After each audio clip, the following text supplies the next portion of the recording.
ଚାଲିଗଲେ ଅଲିଉଡର ବର୍ଷିଆନ ଅଭିନେତା ଉତ୍ତମ ମହାନ୍ତି। ଓଡ଼ିଆ ଚଳଚ୍ଚିତ୍ର ଜଗତର ଚର୍ଚ୍ଚିତ ଚେହେରା ତଥା ବିଶିଷ୍ଟ ଅଭିନେତା ଉତ୍ତମ ମହାନ୍ତିଙ୍କର ପରଲୋକ ହୋଇଛି। 66 ବର୍ଷ ବୟସରେ ସେ ଶେଷ ନିଶ୍ୱାସ ତ୍ୟାଗ କରିଛନ୍ତି। ଗୁରଗାଁଓର ମେଦାନ୍ତ ହସ୍ପିଟାଲରେ ଚିକିତ୍ସାଧୀନ ଅବସ୍ଥାରେ ତାଙ୍କର ମୃତ୍ୟୁ ହୋଇଛି। ଗତ କିଛି ଦିନ ହେବ ଲିଭର ସିରୋସିସ୍ ସାଙ୍ଗକୁ ନିମୋନିଆରେ ପୀଡ଼ିତ ଥିଲେ। ଉତ୍ତମ ମହାନ୍ତି କିଛି ଦିନ ତଳେ ଗୁରୁତର ହୋଇ ଭୁବନେଶ୍ୱରର ଏକ ଘରୋଇ ହସ୍ପିଟାଲରେ ତାଙ୍କୁ ଭର୍ତ୍ତି କରାଯାଇଥିଲା। ସେ ଆଇସିୟୁରେ ଚିକିତ୍ସିତ ହେଉଥିଲେ। ହଠାତ୍ ତାଙ୍କ ସ୍ୱାସ୍ଥ୍ୟାବସ୍ଥା ବିଗିଡ଼ି ଯିବା ପରେ ମେଦାନ୍ତ ହସ୍ପିଟାଲକୁ ଏୟାରଲିଫ୍ଟ କରାଯାଇଥିଲା। ମୃତ୍ୟୁ ବେଳକୁ ତାଙ୍କୁ 67 ବର୍ଷ ବୟସ ହୋଇଛି। ତାଙ୍କ ବିୟୋଗରେ ଓଡ଼ିଆ ଫିଲ୍ମ ଜଗତରେ ଶୋକର ଛାୟା ଖେଳିଯାଇଛି। ଉତ୍ତମ ମହାନ୍ତିଙ୍କ ଶେଷକୃତ୍ୟ ସମ୍ପନ୍ନ ରାଷ୍ଟ୍ରୀୟ ମର୍ଯ୍ୟାଦା ସହିତ କରାଯିବ। ମୁଖ୍ୟମନ୍ତ୍ରୀ ମୋହନ ମାଝୀ ଏନେଇ ନିର୍ଦ୍ଦେଶ ଦେଇଛନ୍ତି। ଏହା ସହିତ ମୁଖ୍ୟମନ୍ତ୍ରୀ ମୋହନ ମାଝୀ ଉତ୍ତମ ମହାନ୍ତିଙ୍କ ପୁଅ ତଥା ଅଭିନେତା ବାବୁସାନଙ୍କ ସହିତ ଫୋନ୍ ଯୋଗେ କଥା ହୋଇ ନିଜର ଶୋକ ବ୍ୟକ୍ତ କରିବା ସହିତ ସମବେଦନା ଜଣାଇଛନ୍ତି। ତାଙ୍କ ମରଶରୀର ଦିଲ୍ଲୀରୁ ଭୁବନେଶ୍ୱର ଆସିବା ଦିଗରେ ସମସ୍ତ ସହଯୋଗ କରାଯିବ ବୋଲି ମୁଖ୍ୟମନ୍ତ୍ରୀ ଆଶ୍ୱାସନା ଦେଇଛନ୍ତି। ସେପଟେ ଆଜି ପୂର୍ବାହ୍ନ 11ଟାରେ ଗୁରଗାଁଓରୁ ଆସି ଭୁବନେଶ୍ୱରରେ ପହଞ୍ଚିବ ଉତ୍ତମଙ୍କ ମରଶରୀର।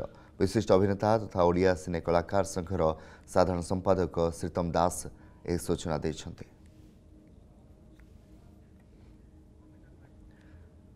ଅଧିକ ଆଲୋଚନା ପାଇଁ ପ୍ରତିନିଧି କବିତା ସ୍ୱାଇଁ ଯୋଡ଼ି କବିତା, ଯାହା ସୂଚନା ରହିଛି ଦିନ 11ଟାରେ ଗୁରଗାଁଓରୁ ଆସି ଭୁବନେଶ୍ୱର ପହଞ୍ଚିବ ଉତ୍ତମଙ୍କ ମରଶରୀର।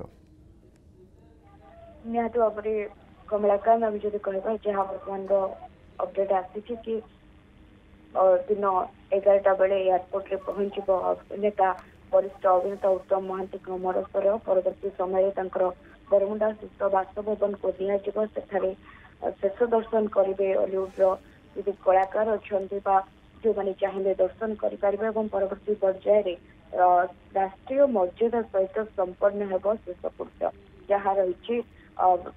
ଯାହା ସୂଚନା ଦେଇଥିଲେ ଗତକାଲି ମୁଖ୍ୟମନ୍ତ୍ରୀ ମୋହନ ଚରଣ ମାଝୀ ଏବଂ ଗଭୀର ଶୋକ ପ୍ରକାଶ ମଧ୍ୟ କରିଥିଲେ। କି ଆମେ ଯଦି ବରିଷ୍ଠ ଅଭିନେତାଙ୍କ ଉତ୍ତମ ମହାନ୍ତିଙ୍କ କଥା କହିବା ତେବେ ଗତକାଲି ବିଳମ୍ବିତ ରାତ୍ରିରେ ମେଦାନ୍ତ ହସ୍ପିଟାଲରେ ଚିକିତ୍ସାଧୀନ ଅବସ୍ଥାରେ ତାଙ୍କର ମୃତ୍ୟୁ ଘଟିଛି। ପୂର୍ବରୁ ତାଙ୍କୁ ଦିଲ୍ଲୀ ବା ମେଦାନ୍ତ ହସ୍ପିଟାଲକୁ ଏୟାରଲିଫ୍ଟ କରାଯାଇଥିଲା। ଗତ କିଛି ଦିନ ଧରି ସେ ଲିଭର ସିରୋସିସରେ ପୀଡ଼ିତ ଥିଲେ। ଆଉ ଗତକାଲି ରାତିରେ ହିଁ ଶେଷ ନିଶ୍ୱାସ ତ୍ୟାଗ କରିଛନ୍ତି। ପ୍ରାୟତଃ ସେ 135ରୁ ଉର୍ଦ୍ଧ୍ୱ ସିନେମାରେ କାମ କରିଛନ୍ତି। ଯେତିକି ସିନେମାରେ ସେ କାମ କରିଛନ୍ତି ସବୁତକ ଆମେ କହିପାରିବା ସୁପର ଡୁପର ହିଟ୍ ଏବଂ ପ୍ରତିଟି ସିନେମାରେ ତାଙ୍କର ଅଭିନୟର ଯୋଉ ଯାଦୁ ରହିଥିଲା ତାହା ପ୍ରତିଟି ଓଡ଼ିଆଙ୍କ ହୃଦୟରେ ଏବେ ବି ପୁରା ସ୍ମରଣୀୟ ହୋଇ ରହିଛି। ଏବଂ ଆମେ ଯଦି କହିବା ତାଙ୍କର ସେ ଦଣ୍ଡାବାଳକା କଥା ହଉ ବା ତାଙ୍କର ନିଜର ଯୋଉ କ୍ୟାରିୟର ଆରମ୍ଭ କରିଥିଲେ 1977 ମସିହା ଅଭିମାନ କଥା କୁହନ୍ତୁ, ବିଭିନ୍ନ ପ୍ରକାର ଚଳଚ୍ଚିତ୍ର ଏବେ ବି ଓଡ଼ିଆ ଦର୍ଶକଙ୍କ ମନରେ ଛାପ ହୋଇ ରହିଛି। ଏବଂ ସେ କେବଳ ଓଡ଼ିଆ ସିନେମା ନୁହେଁ ବଙ୍ଗଳା ଫିଲ୍ମ ହିନ୍ଦୀ ସିନେମାରେ ବିଭିନ୍ନ ଅଭିନୟ କରିଛନ୍ତି ଏବଂ ବିଶେଷ କରି ଦଣ୍ଡାବାଳଙ୍କା ପାଇଁ ସେ ଘରେ ଘରେ ସୁପରିଚିତ ଥିଲେ ଏବଂ ବିଭିନ୍ନ ପ୍ରକାର ତାଙ୍କୁ ପୁରସ୍କୃତ ମଧ୍ୟ କରାଯାଇଥିଲା। ଯେହେତୁ ରାଜ୍ୟ ସରକାରଙ୍କ ତରଫରୁ ମଧ୍ୟ ସେ ଶ୍ରେଷ୍ଠ ଅଭିନେତାର ପୁରସ୍କାର ପାଇଛନ୍ତି ଦଣ୍ଡାବାଳଙ୍କା ପାଇଁ ଏବଂ ରାଜ୍ୟ ଫିଲ୍ମ ପୁରସ୍କାର ମଧ୍ୟ ପାଇଛନ୍ତି।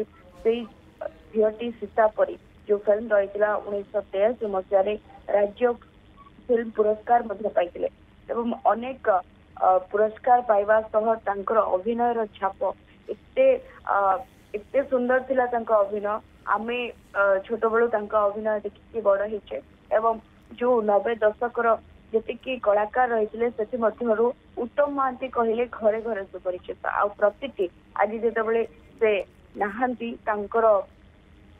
ତାଙ୍କୁ ସମସ୍ତେ ଝୁରୁଛନ୍ତି ବୋଲି ଆମେ କହିପାରିବା। ଆଉ 11ଟା ବେଳେ ତାଙ୍କର ମରଶରୀର ଆସିକି ପହଞ୍ଚିବ ଭୁବନେଶ୍ୱର ଏୟାରପୋର୍ଟରେ। ତା ପରବର୍ତ୍ତୀ ପର୍ଯ୍ୟାୟରେ ବାସଭବନ ନିଆଯିବ। ବାସଭବନରୁ ରାଷ୍ଟ୍ରୀୟ ମର୍ଯ୍ୟାଦା ସହିତ ଶେଷକୃତ୍ୟ ସମ୍ପନ୍ନ ହେବ ବୋଲି ଯାହା ବର୍ତ୍ତମାନର ଖବର ରହିଛି। କମଳାକାନ୍ତ।